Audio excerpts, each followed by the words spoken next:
নমস্কাৰ মই বন্তি আজি আমাৰ মাজত আছে বিপ্লৱ দাস ছাৰ লগত আছে তেখেতৰ পৰিয়াল প্ৰথমতে আপোনালোকক নমস্কাৰ জনাইছো আজি কি গাড়ী লৈ আছিলে আমি মাৰুতি সুজুকি ইকোভেনখন লৈছো 6 সিটাৰ ওকে নতুন গাড়ীখনৰ মোৰ ফালৰ পৰা লগতে বিমলৰ গোটেই পৰিয়ালটোৰ ফালৰ পৰা শুভেচ্ছা জনাইছো লগতে আমাৰ পৰিয়াললৈ স্বাগতম জনাইছো ধন্যবাদ এতিয়া অকমান জানিব বিচাৰিছো আপোনালোকে ক'ৰ পৰা আহিছিলে আমি তামুলপুৰ নাগৰিজলি বুলি কয় তামুলপুৰ নাগৰিজলি তামুলপুৰ ডিস্ট্ৰিক্ট ওকে আজি যে গাড়ীখন ল'লে কেনেকৈ প্লেনিংটো হ'ল প্লেনিং মানে প্লেনিং হ'ল প্লেনিংটো 1 বছৰমান আগৰ পৰাই আছিল যাৰ আপোনাৰ 1 মাহ আগত আমি বুকিং কৰিলোঁ গাড়ীখন বুকিং কৰা দিনৰ পৰা আজি ডেলিভাৰী লোৱালৈকে আমাৰ কামখিনি কেনেকুৱা পাইছে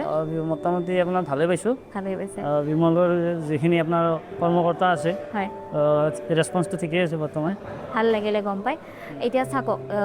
মানে বহুতৰ থাকে ন পচন্দ অপচন্দ আপুনি নিজেও গম পায় মাৰ্কেটত বহুত গাড়ী আহি গৈছে হয়নে তো বিমলতে কিয় আহিলে আৰু এইখন গাড়ী কিয় চুজ কৰিলে আপোনাৰ বিমলত অহা কাৰণটো হ'ল আপোনালোকৰ